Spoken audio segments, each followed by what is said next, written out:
नमस्कार विद्यार्थिनीनो, आज आपण इयत्ता 7वीचा भूगोल विषयाचा धडा नंबर 7 मृदा हा धडा शिकूया.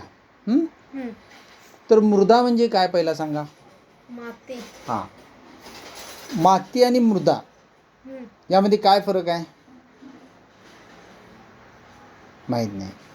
मृदा हा मातीचाच प्रकार, पण जी माती ज्यामध्ये काही पोषक घटक आहेत, ज्यामध्ये काही जैविक अजैविक घटक मिळून जी माती तयार झालेली आहे तिला आपण मृदा म्हणतो. म्हणजे जमीन म्हणजे कुठली माती, शेतातील जी माती असते ती मृदा. आणि जी माती रस्त्यावर इकडं तिकडं आपण बघतोय ती जी असते की जिच्यामध्ये काय घटक नसतात, पोषक घटक जैविक अजैविक अशी काय जास्त नसतात, तर ती रेग्युलर माती झाली. त्यामुळे मृदा म्हणजे जी सुपीक माती आपण ज्याला म्हणतो, ज्यातनं पिकं येतात अशी माती म्हणजे मृदा. तर आता आपण त्याबद्दल शिकूया थोडं. मृदेत असणारे विविध घटक, पान नंबर 39 काढा, 7वा धडा मृदा. मृदेत असणारे विविध घटक कोणते? म्हणजे जी आपण शेतातली सुपीक माती असते त्यात काय काय घटक असतात ते बघूया. मृदा निर्मितीसाठी अजैविक घटक कुठून येतात? म्हणजे जे मातीची निर्मिती होते, निर्माण कशी झाली माती, तर त्यासाठी जे अजैविक घटक आहेत, म्हणजे जे जैविक नाहीत ते अजैविक, जे जिवंत नाहीत ते अजैविक, हे घटक कुठून आले मातीमध्ये? त्यानंतर मृदेमधील विविधता कशामुळे निर्माण होते? मृदेमधील विविधता म्हणजे काय, तर विविध प्रकारच्या मृदा असतात. काळी मृदा असते, राकट रंगाची मृदा असते, तांबडी माती असते, म्हणजे आपण माती बघतो तांबडी काळी असते. त्यानंतर काही ठिकाणी वेगवेगळ्या आणखीन डोंगर भागात वेगळ्या वेगळ्या प्रकारच्या माती असतात. वाळवंटी भागात वेगळी माती असते. त्या पद्धतीने वेगळे वेगळे प्रकार कशामुळे निर्माण झाले, एकसारखीच का झाली नाही माती सगळीकडं? त्यानंतर आता बघा, वरील प्रश्नांच्या आधारे मृदेबद्दल आपण काही माहिती आणि वैशिष्ट्ये लक्षात आली असतील. आता आपण मृदेची सविस्तर ओळख करून घेऊया. मृदेच्या निर्मितीमध्ये मूळ खडक, म्हणजे मूळ जो खडक आहे तो, म्हणजे सुरुवातीला खडक असतात. मातीची निर्मिती कशी होते बघा, मूळ खडक असतो, सुरुवातीला खडक असतो. त्यानंतर प्रादेशिक हवामान, प्रादेशिक म्हणजे काय, त्या भागातलं हवामान कसं आहे, उष्ण हवामान आहे, थंड आहे, अति पावसाचा आहे, अति थंड आहे, ज्या हवामान असेल त्यावरती माती कशी तिथली तयार होणार ते ठरणार आहे. जैविक घटक, जैविक म्हणजे घटक म्हणजे काय, तर जिवंत जे तिथं जे असणारे काही छोटे प्राणी असतील काय असतील ते मेल्यानंतर ते सडतात, कुजतात आणि ते मातीत मिसळतात, ते जैविक घटक आहेत. वनस्पती काही कुजतात, पाला कुजतो आणि ते मातीत मिसळतात, तर ते जैविक घटक निर्माण होतात. असे प्राणी आणि वनस्पती यांचं ज्यावेळी मेल्यानंतर त्यांचं जे कुजण्याची प्रक्रिया होऊन त्यांचं जे रूपांतर होतं मातीमध्ये, ते जैविक घटक म्हणायचे. जमिनीचा उतार महत्त्वाचा असतो. आता जमीन समज असं डोंगराळ भाग असेल तर तो ज्यावेळी उतार असतो त्या उतारावर सुद्धा ठरतं की माती कशा पद्धतीची होणार आहे आणि किती लवकर होणार आहे, उशिरा होणार. व कालावधी आणि काळ, किती काळ लागेल हे ह्या सगळ्या गोष्टीवर मिळून मृदेची मातीची निर्माण होत असते, म्हणजे शेतातल्या मातींची. हे घटक विचार घेतले जातात. या सर्व घटकांच्या एकत्रित परिणामातून मृदा निर्मिती होते. आता मृदा निर्मितीसाठी आवश्यक घटक बघा, मूळ खडक, म्हणजे आता आपण एक उदाहरण घेऊया की बाबा आता इथं माती अजिबात नाही आहे, फक्त खडक आहेत. एखादा डोंगर आहे आणि त्या डोंगरावर खडक आहेत, माती नाही आहे, तर तिची निर्मिती कशी होते बघूया पहिला. त्या मूळ खडकापासून कशी मातीचं रूपांतर होते. आता वाचा, मूळ खडक, प्रदेशातील मूळ खडक हा मृदा निर्मितीचा महत्त्वाचा घटक असतो. सगळ्यात महत्त्वाचा घटक कुठला आहे तर खडक, मातीची निर्मिती होण्यासाठी. प्रदेशाच्या हवामानानुसार आणि खडकाच्या काठिण्यानुसार मूळ खडकाचे विदारण होते. प्रदेशाच्या हवामानानुसार म्हणजे त्या प्रदेशात समजा अति गरम हवामान असेल आणि अति पाऊस असेल तर त्या खडकावर त्याचा परिणाम जास्त होणार, बरोबर आहे. अति उष्णतेनं तो खडक लवकर खराब होत जाणार, पातळ होत जाणार. अति पावसामुळे लवकर झिजत जाणार, बरोबर आहे. म्हणजे हवामान, प्रादेशिक हवामान, त्या भागात जे हवामान आहे त्याप्रमाणे तो खडक झिजत जाणार, त्याचं मातीत रूपांतर होणार आहे, बरोबर आहे. त्यानंतर दुसरा घटक कुठला, खडकाचे काठिण्य. काठिण्य म्हणजे काय, खडक कुठल्या जातीचा आहे, ज्यावेळी खडक असा साधा आपला ह्याच्या असतोय म्हणजे बुरुम वगैरे असतो ना, मुरमाट खडक असला तर त्याच्यावर पाणी आणि जोरदार पाणी आणि हवामानाचा प्रभावाने तो लवकर विरघळणार. हां, तेच पाषाणचा खडक असेल तर त्याच्यावर पाणी आणि हवामान जरी पडलं तरी तेवढ्या लवकर तो विरघळणार नाही, कारण त्याची मूळ खडकाची स्ट्रेंथ जास्त असते, ताकद जास्त असते. त्यामुळं आता दोन गोष्टी आपल्याला कळाल्या. मातीची निर्मिती खडकापासून कशी होते, तर तिथलं हवामान कसं आहे हे महत्वाचं आहे. अति पाऊस आहे, अति ऊन आहे तर लवकर विरघळणार खडक. अगदी कमी पाऊस आहे, ऊन जास्त नाही, हळूहळू त्याचं रूपांतर मातीत होणार. दुसरी गोष्ट काय, ज्या पद्धतीचा खडक आहे, म्हणजे जर मुरुम खडक असला तर लवकर विरघळणार, जर पाषाण खडक असला तर तो उशिरा विरघळणार. म्हणजे मातीची निर्मिती ही तिथल्या हवामानावर आणि खडकाचा कठीणपणा किती आहे या दोन गोष्टीवर अवलंबून आहे. त्यामुळे मूळ खडकाचा भुगा होऊन या दोन गोष्टींमुळं मूळ खडकांचा भुगा होऊन मृदा तयार होते. उदाहरणार्थ, महाराष्ट्रातील दख्खनच्या पठारावर असलेल्या बेसाल्ट या मूळ खडकाचे विदारण होऊन काळी मृदा तयार होते. म्हणजे महाराष्ट्राच्या दख्खन पठारावर बेसॉल्ट नावाचा खडक मिळतो आणि त्यापासून काळी मृदा तयार होते, म्हणजे काळी माती तयार होते. या मृदेला रेगूर मृदा असे म्हणतात. तर दक्षिण भारतातील ग्रेनाइट व नीस या मूळ खडकापासून तांबडी मृदा तयार होते. तर दक्षिण भारतात म्हणजे तामिळनाडू, कर्नाटक इकडे खाली भाग जो आहे, केरळ वगैरे इकडं जो भागात का नाही ग्रेनाइट आणि नीस या दोन जातीचे खडक आहेत. आपल्याकडं कसं दक्षिणेकडे बेसॉल्ट खडक आहेत दख्खनच्या पठारात, तसं तिकडं दक्षिणेकडं ग्रेनाइट आणि नीस हे दोन खडक आहेत आणि त्यापासून तांबडी मृदा तयार होते, तांबडी माती तयार होते. आता एक आपल्याला कळालं की मातीच्या निर्मितीसाठी खडकाचा काय रोल आहे, खडकाचा काय भूमिका आहे ते आपल्याला कळालं. आता दुसरा मुद्दा बघा, प्रादेशिक हवामान. आता हवामानाचा काय फरक पडतोय माती निर्मितीसाठी त्या भागातल्या. तर मृदा निर्मितीसाठीचा आवश्यक असणारा हा एक अतिशय महत्त्वाचा घटक आहे. मूळ खडकाचे विदारण होणे हा मृदा निर्मितीतील पहिला टप्पा असतो. विदारण प्रक्रिया ही प्रदेशाच्या हवामानावर ठरते. प्रदेशाचे हवामान विदारण प्रक्रियेची तीव्रता ठरवते. एकाच मूळ खडकापासून वेगवेगळ्या प्रकारची मृदा हवामानातील फरकामुळे झालेली पाहायला मिळते. म्हणजे समजा आता एकच प्रकारचा खडक आहे, कोल्हापुरात पण तोच आहे आणि सांगलीत पण तोच आहे, पण कोल्हापुरात जर हवामान वेगळं असलं आणि सांगलीत हवामान वेगळं असलं तर ती जी माती तयार होणार आहे खडकापासून, कोल्हापुरातली वेगळी होणार आहे रंगाची आणि सांगलीतली वेगळ्या रंगाची, कारण तिथलं जे हवामान आहे त्यावर त्याचा रंग ठरणार आहे. मग असा फरक असू शकतो. हवामानातल्या प्रकारामुळे वेगवेगळ्या प्रकारची मृदा तयार होते.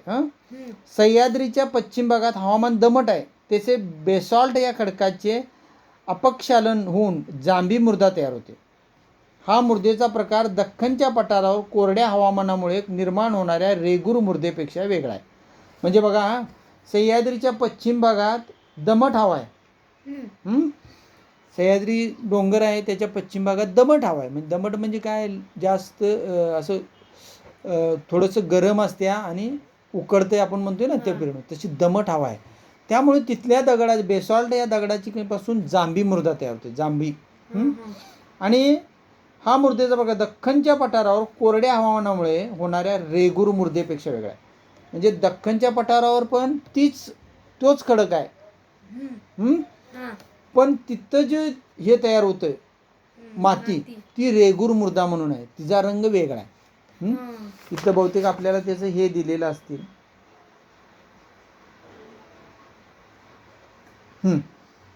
आता जांभी मृदेचा रंग हा साधारण तांबळस असतोय आणि रेगूर मृदेचा रंग हा काळसर असतोय.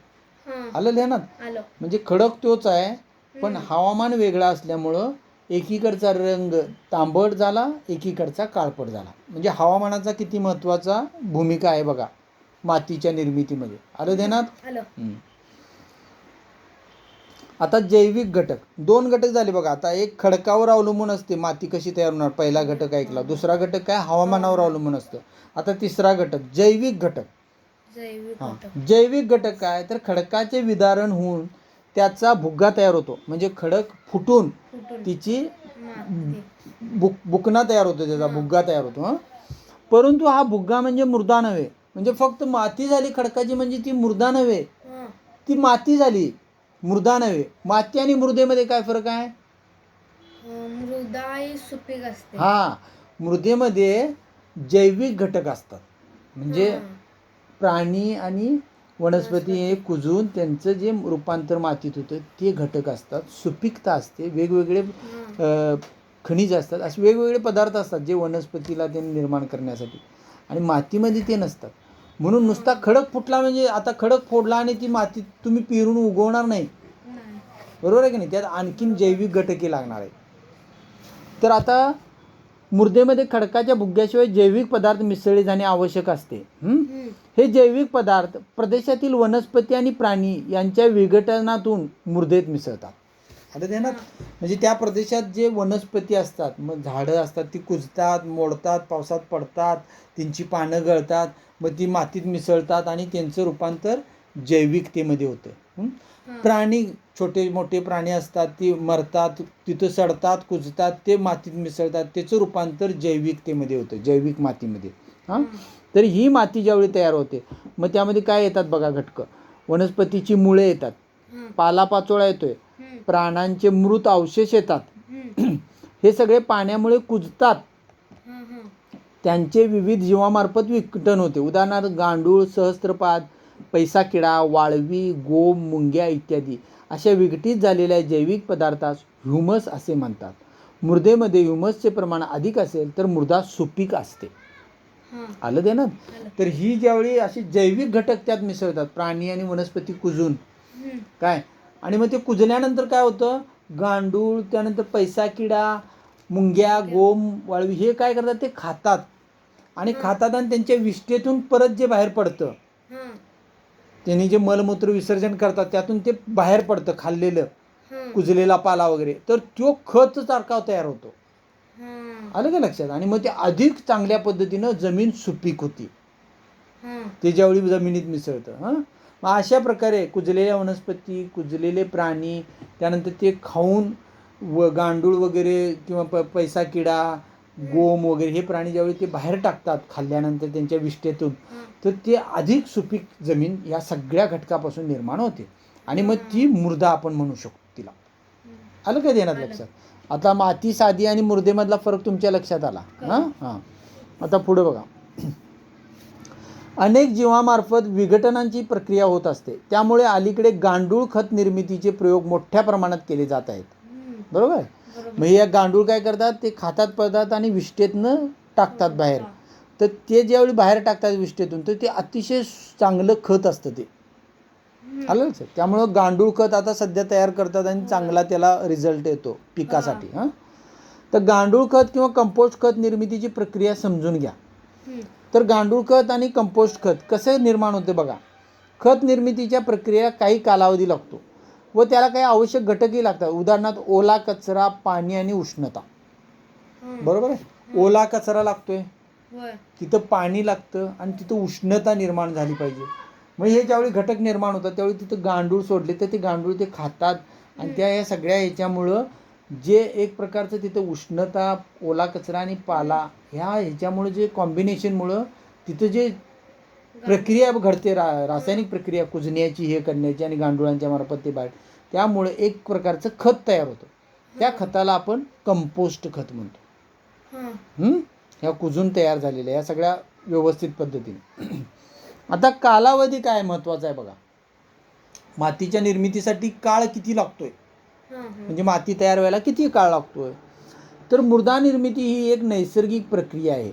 म्हणजे मातीची निर्मिती ही नैसर्गिक प्रक्रिया आहे, ती काय आपण करत नाही, ती हळूहळू निसर्ग हळूहळू करत असतो. ती हळूहळू पाऊस, वारं, ऊन या प्रकारामुळे हळूहळू माती तयार होत असते. या प्रक्रियेमध्ये मूळ खडकाचे विदारण, म्हणजे मूळ खडक आहे तो त्याचा हे होणे, म्हणजे तुकडे होणे त्याचे. त्यानंतर हवामान म्हणजे ऊन, पाऊस, थंडी यांचा परिणाम आणि जैविक घटक. म्हणजे जैविक घटक म्हणजे हे सगळे आपण आता बघितलेले, कुजलेल्या वनस्पती आणि प्राणी. तर ह्या सगळ्यांच्या बाबींच्या समावेशातून मृदा निर्मिती होते. ही प्रक्रिया मंद गतीने होत असल्यामुळे मृदा निर्मितीचा कालावधी मोठा असतो. ही प्रक्रिया मंद असते. म्हणजे मृदा काय तुम्ही आज पाऊस पडला, आज ऊन लागलं जोरात आणि पुढच्या वर्षी मृदा तयार होत नाही. नाही. तर त्याला किती वेळ लागतो? मंद प्रक्रिया, त्याचा वेळ किती बघा. उच्च दर्जाच्या मृदेचा 2.5 सेंटीमीटरचा थर निर्माण होण्यासाठी हजारो वर्षांचा कालावधी लागतो. हां. आलं का लक्षात? म्हणजे चांगल्या क्वालिटीची माती तयार व्हायला, मृदा तयार व्हायला 2.5 सेंटीमीटर म्हणजे एवढंच नुसतं मातीचा थर तयार व्हायला हजारो वर्षे लागतात. आपल्याला काय वाटते, माती आहे की काय पूर्वीपासून आहे, काय त्या मातीचं महत्त्व आपल्याला. होय. पण ती माती तयार व्हायला हजारो लाखो वर्षे गेलेली आहेत. तेव्हा आज ही आपण शेतातली माती बघतोय. हम्म. त्यामुळे त्या मातीची आपल्याला किंमत असली पाहिजे. होय. बरोबर आहे की नाही? ही माती तयार होण्यासाठी किती काळ गेला आहे, काय काय गोष्टी घडल्यात, आणि मग आपण ती माती आज त्यातनं अन्नधान्य खातोय. तर त्या पद्धतीनं आपल्याला त्याबद्दल आदर पाहिजे त्या मातीबद्दल. आणि तिचं संरक्षण करणं आपलं कर्तव्य आहे. बरोबर आहे की नाही? होय. लाखो वर्षाने ही तयार झाल्या हां. आणि आपण तिचं मग रक्षण करणं आपलं काम आहे. कर्तव्य. जास्त तापमान आणि जास्त पाऊस असलेल्या प्रदेशात मृदा निर्मितीची प्रक्रिया जलद होत असते. म्हणजे जिथं जास्त ताप आहे, उष्णता जास्त आहे, हां. किंवा जिथं अति पाऊस आहे, हां. तिथं जी मातीची निर्मिती होते, मृदा निर्मिती, ती थोडी जास्त स्पीडनं होते. हम्म. कारण त्यांच्यावर प्रहार जास्त होत असतो. उन्हाचा तडाखा जोरात, पावसाचा तडाखा जोरात. त्यामुळं तिची झीज जी होणार आहे दडगडाची, ती थोडीशी फास्ट होते. हम्म. कुणाच्या तुलनेत? तर त्या मानाने कमी तापमान आणि कमी पाऊस असलेल्या प्रदेशात मृदा निर्मितीची प्रक्रिया कालावधी जास्त लागतो. कुणाच्या तुलनेत जिथं कमी पाऊस आहे आणि कमी तापमान आहे, तिथं जी माती निर्माण होणार आहे तिला समजा एक 10,000 वर्ष लागणार आहेत 1 इंच व्हायला तयार. हम्म. तर जिथं जास्त पाऊस आहे आणि जास्त आहे त्याला 8,000 वर्ष लागतील. म्हणजे एक 2,000 वर्ष कमी लागतील. कारण तिथं नैसर्गिक ह्याचा जोर जास्त आहे हां. खडकावर प्रहार करण्याचा. आलं आहे ना? आता निसर्गाकडून मिळालेली मृदा एक साधन म्हणून मनुष्य वापरतो. याचा प्रामुख्याने शेतीसाठी वापर केला जातो. बरोबर आहे? मृदा आपण प्रामुख्याने कशासाठी वापरतो? सुपीक जमीन, शेतासाठी.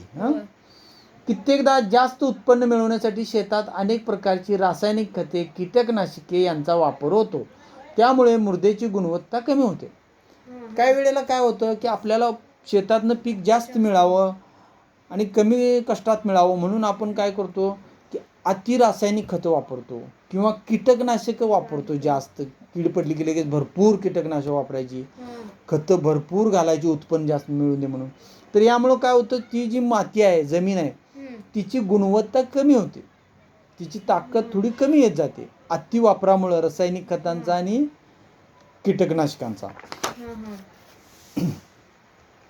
त्यामुळं अत्यंत महत्त्वाच्या किंवा अगदी गरजेचं असेल त्यावेळीच रासायनिक खते वापरा. त्याच्याबरोबर कंपोस्ट खत वापरा, शेणखत वापरा, ज्यामुळं मृदेचा उलट चांगला सुपीकता निर्माण होईल.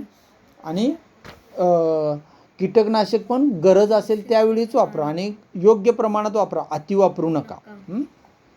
आता पुढं बघूया. आता भौगोलिक स्पष्टीकरणामध्ये या. पृथ्वीवरील सजीव सृष्टीतील सर्वात महत्त्वाचा घटक म्हणजे वनस्पती होय. या वनस्पतीची निर्मिती, वाढ आणि आधार म्हणून मृदेचे असाधारण महत्त्व आहे.